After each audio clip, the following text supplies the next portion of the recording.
Peoples representation act में amendment करने के लिए एक प्राइवेट मेंबर बिल इंट्रोड्यूस किया है, जो ईवीएम से जो चुनाव होता है उसको बदल करके वापस बैलेट से चुनाव कराया जाए।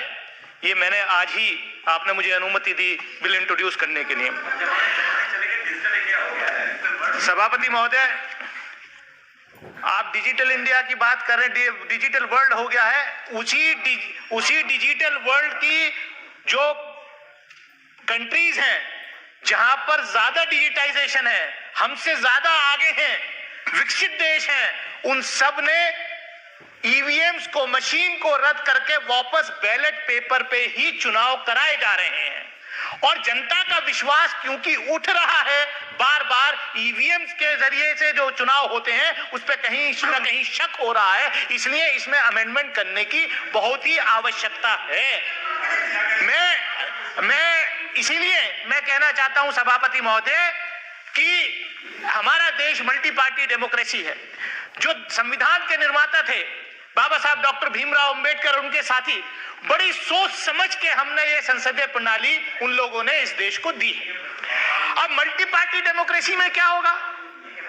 अभी आप देख रहे हैं पिछले 2 दिन से जिस तरीके से मीडिया में चल रहा है, गुजरात का रिजल्ट आने के बाद कल से कैसा मीडिया में चल रहा है कि पूरा एक पार्टी ने स्वीप कर दिया पूरे देश में, जैसे कोई दूसरी पार्टी है ही नहीं, कोई नेता है ही नहीं। अरे 3 जगह आपकी सरकारें थी, गुजरात में भी आपकी सरकार थी, हिमाचल प्रदेश में भी आपकी सरकार थी और दिल्ली कॉर्पोरेशन में भी आपकी सरकार थी। 2 जगह आप हारे, 1 जगह आप जीते, लेकिन नैरेटिव ऐसा आप बना रहे हैं कि देश में विपक्ष बचा ही नहीं है।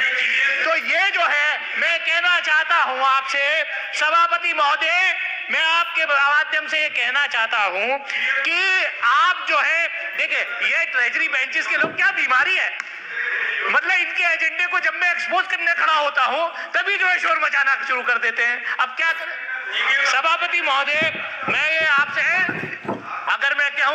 अगर मैं ये कह दूं तो बात बहुत हल्की हो जाएगी।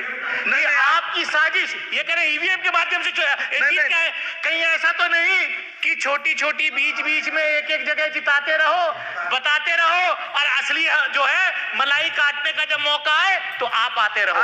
तो इसलिए मैं कहना चाहता हूँ, अब क्या आपने विषय पर कंट्रोल करिए, चेयर की तरफ ध्यान दीजिए। मैं तो चेयर को एड्रेस कर रहा हूँ, मैं तो लगातार चेयर को एड्रेस कर रहा हूँ, लेकिन ये क्या है, ये सभापति महोदय, मैं आपसे आपके माध्यम से यही कहना चाहता हूं कि देखिए, जो चुनाव सुधार का कार्यक्रम वो होना चाहिए। अब क्या हमने देखा, इलेक्टोरल बॉन्ड्स के माध्यम से, भाई इलेक्टोरल बॉन्ड सबसे बड़ा भ्रष्टाचार इस देश में, चुनाव के अंदर अगर कोई चीज है तो वो इलेक्टोरल बॉन्ड्स के माध्यम से है सभापति महोदय। कि इस पार्टी को कितना चंदा कॉर्पोरेट हाउसेस देते हैं, कितना चंदा इलेक्टोरल बॉन्ड्स के माध्यम से मिलता है, कितना चंदा मिलता है, ये चोरी का रास्ता हमने यहां से निकाल करके दी थी। सबसे पहले अगर चुनाव सुधार, पीपल रिप्रेजेंटेशन एक्ट में अमेंडमेंट होना चाहिए, और देखिए बड़े फाइनेंस बिल के माध्यम से लाए थे आपकी सरकार इलेक्टोरल बॉन्ड्स को। कमाल है, आप चुनाव सुधार की बात नहीं कर रहे, आप जो है कह रहे हो 1 पार्टी रूल देश में रहे, इसलिए इस तरीके का बिल। और सभापति महोदय, मैं तो आपसे और कहना चाहूंगा, प्राइवेट मेंबर का, इंडिविजुअल मेंबर का